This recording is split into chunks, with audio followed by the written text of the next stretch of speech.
Bonjour, très chers compatriotes. Ezali Wabino Pierre Mike Molowai. Toujours relever la situation, il y a République démocratique du Congo, dans l'Ombango. Situation eza nengenin. Donc, la situation, il y a l'Est de la République démocratique du Congo, l'insécurité, tout le monde, l'élection, tout le monde, il pas épelé. Alors, toujours déjà, le porte-parole, il y a département d'État des États-Unis d'Amérique, il a fait la déclaration pour pouvoir, il fait la pression sur Paul Kagame pour pouvoir retirer des militaires dans l'Est de la République démocratique du Congo. Ils savent bien, et tout ça, vous savez que le parent de Paul Kagame était les Américains. Mais cette fois-ci, on est en train de le mettre pression pour pouvoir retirer M23. M23, ce ne sont pas des Congolais, ce sont des Rwandais. Il faut qu'on soit clair et net. Les Américains le disent, ce n'est pas nous. Ils ont dit, il y a des preuves. Et des preuves, la force de la République démocratique du Congo a au moins brandi de preuves palpables, avec des militaires identifiables et identifiés. Quand je dis identifiable, identifié, je dis déjà beaucoup. Ce qui veut dire que quand on identifie quelqu'un, c'est-à-dire qu'il est identifiable. S'il n'est pas identifiable, c'est ça le grand problème. Mais surtout, en Afrique, surtout dans des pays, c'est ce que jouait Paul Kagame. Paul Kagame jouait à...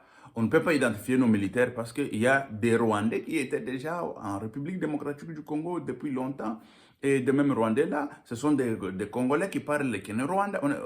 Tu vois, non? Des amalgames là, voilà. Mais cette fois-ci, on lui a dit, pas question. Vous savez, un grand travail, je l'ai toujours dit, un travail sophistiqué fait par la République démocratique du Congo ou le renseignement militaire de la République démocratique du Congo pour aller chercher, capturer les gens qui sont identifiables. Quand je dis identifiables, c'est qui veut dire que on les a déjà identifiés sur le plan international tant que de militaires rwandais.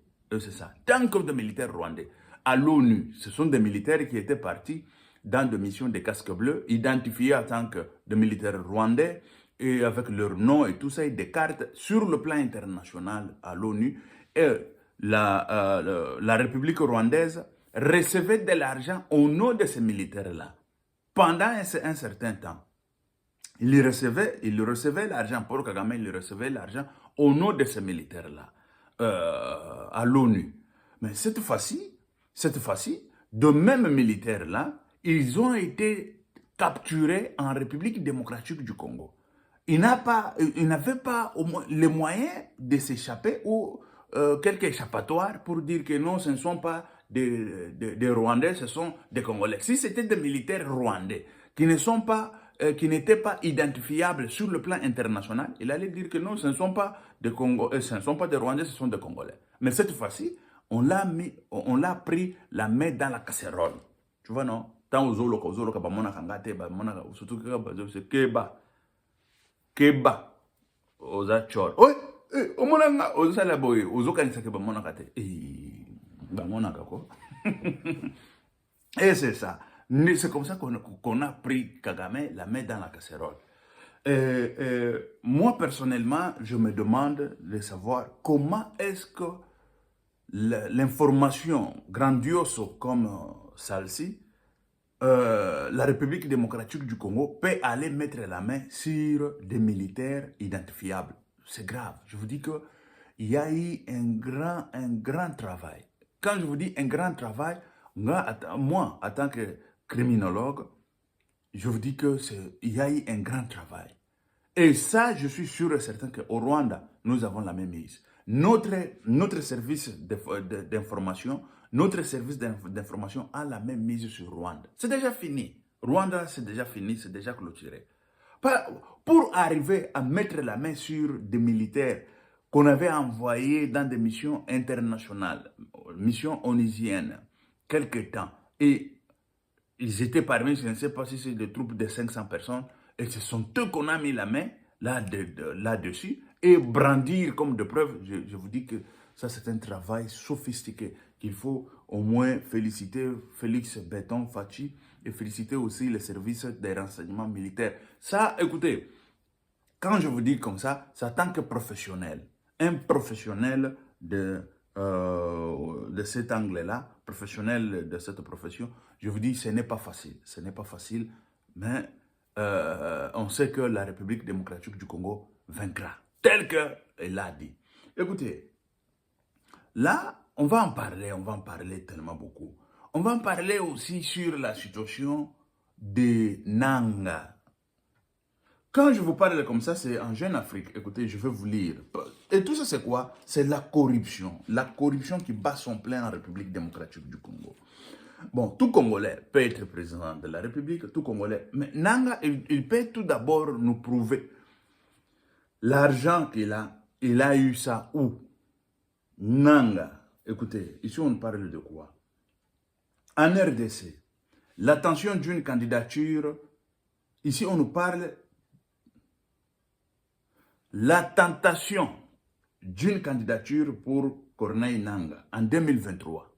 Corneille Nanga, qui va voter Corneille Nanga? Voleur, bandit, criminel. Et c'est ça qui me fait rage. Nazoka Kanda, ça me donne de colère. Vous savez pourquoi? Parce que chez nous, quelqu'un vole l'argent comme il veut et tout ça. Je veux être président de la République. Moi, j'ai mon argent. Tout d'abord, je n'avais pas l'intention de devenir président de la République. Mais quand je vis des histoires comme ça, je dis, je dois aller finir ça. Moi, je pars là-bas, c'est pour finir. Je suis un enfant de pauvre et je suis pauvre. Je vais là-bas pour finir ça. C'est la peine de mort qui va finir avec tous ces bandits, ces criminels. C'est tous ces bandits, ces criminels. C'est la peine de mort. Je sais que je veux faire quelque chose. C'est la peine de mort. Et fini, hein? Fini, hein? Et quand ça va finir, je me retire. Je dis, bon, le prédécesseur ou successeur, le successeur, vas-y, continue avec le travail. Mais il faut tout d'abord commencer à faire au moins un travail. Félix, il est allé là-bas avec je ne sais pas quoi, on a arrêté je ne sais pas qui de l'UNC, il est entré en prison, quelque temps il est sorti. Mais quand il y aura peine de mort, je vous dis que au Yibi, Bomi, Kati, Motu, vous allez voir ça va finir. Écoutez, on parle de Boyoka. Selon les informations de Jeune Afrique, l'ancien président de la CENI réfléchit à se présenter à la prochaine élection présidentielle, censée se tenir le 20 décembre 2023. Bon, quel est tout d'abord son bilan, c'est quoi? C'est pour aller voler, s'enrichir davantage. Pierre-Mike Mlouaï, président de la République, Nako Boma Bango, Nako Boma. Ça, je vous l'ai dit et je parle, je suis très honnête avec le peuple, très honnête avec moi-même. Très honnête. Babeti, Boma Bango na façon nyonso, ya Masasi, ya Kocha Singana Kingo, il y a tout. Pour lutter contre la corruption en République démocratique du Congo. Parce que la corruption fait que quelqu'un prend dans la caisse de l'État. Il y a une campagne, c'est quoi? On peut se battre na banane et tout ça. Petit peuple.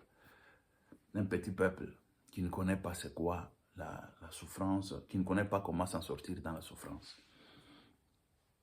Et voilà. La corruption qui bat son plein. Wana.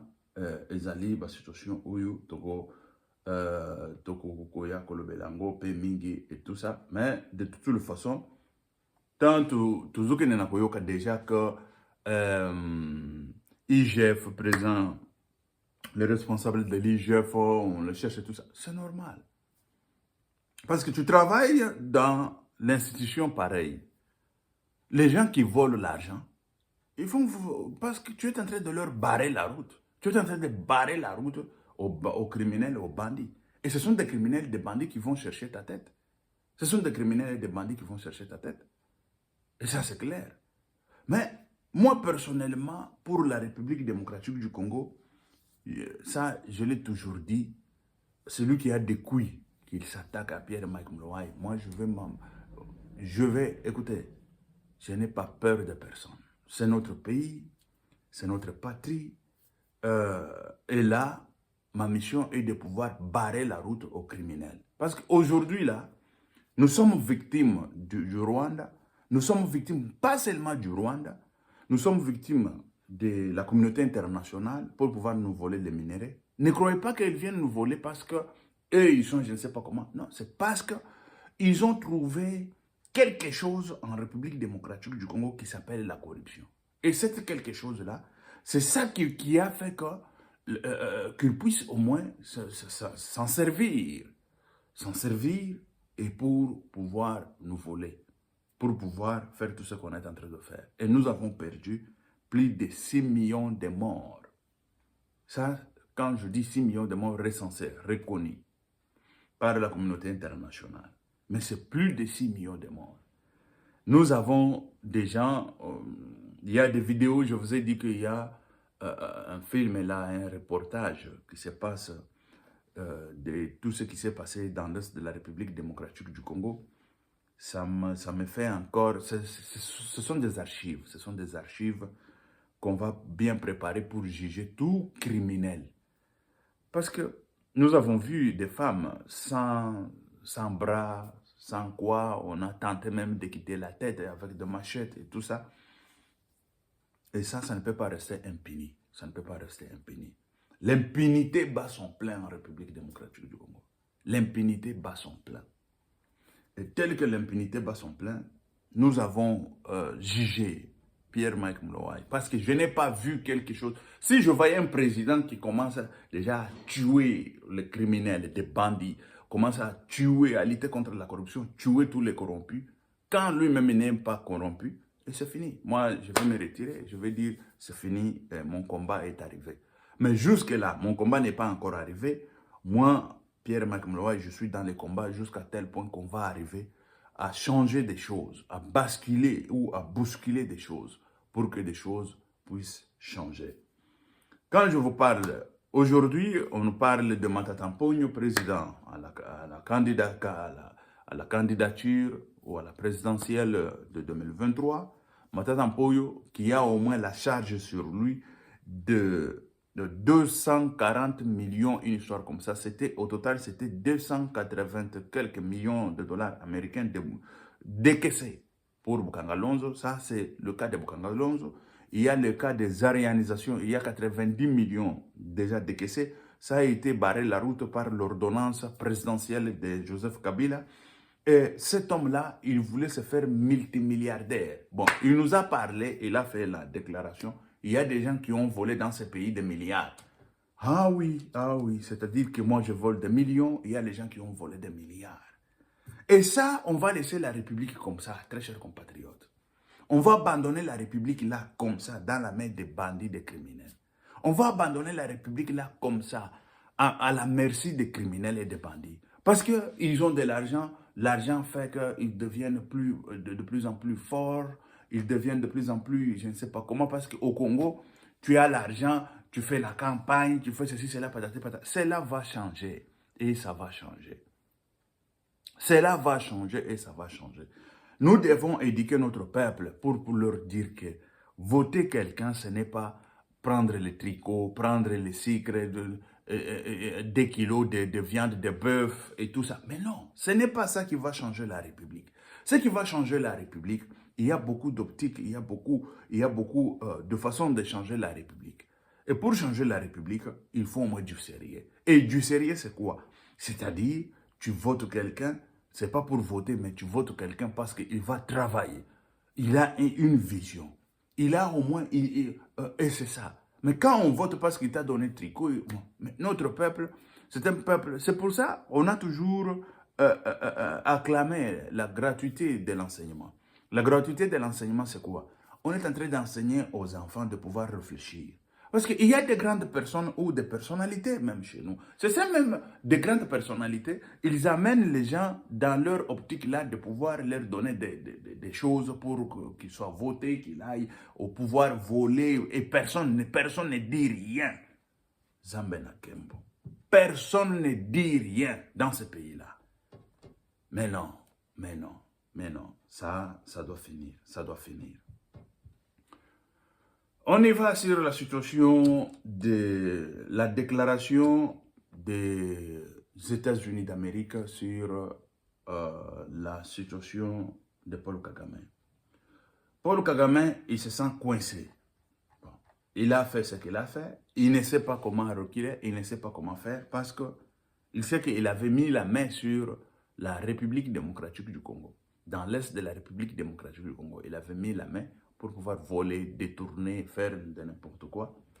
Mais cette fois-ci, il se sent abandonné par il se sent abandonné hein, par les gens qui l'ont appuyé pendant longtemps, pendant des années. Il se sent abandonné. Il ne sait plus quoi faire parce qu'on lui dit de retirer des militaires le plus vite possible.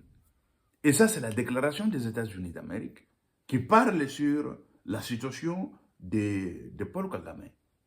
Et ce monsieur, écoutez, je ne sais pas si le volume, je regarde au moins, je ne sais pas si je peux réussir de vous mettre sur la situation. Je ne sais pas, mais jusque-là, la situation est un peu... Je voulais vous mettre là, hein, vraiment, ce qu'a dit le monsieur, mais je n'ai pas pu. Le monsieur, il a déclaré, écoutez, je ne sais pas si ça va arriver, le son. Il y a des preuves claires du soutien rwandais au M23 et il y a des rapports crédibles, par exemple, de graves violations des droits humains par le M23. Nous réitérons notre appel au Rwanda pour qu'il cesse son soutien au M23 et retire ses soldats de l'Est de la RDC.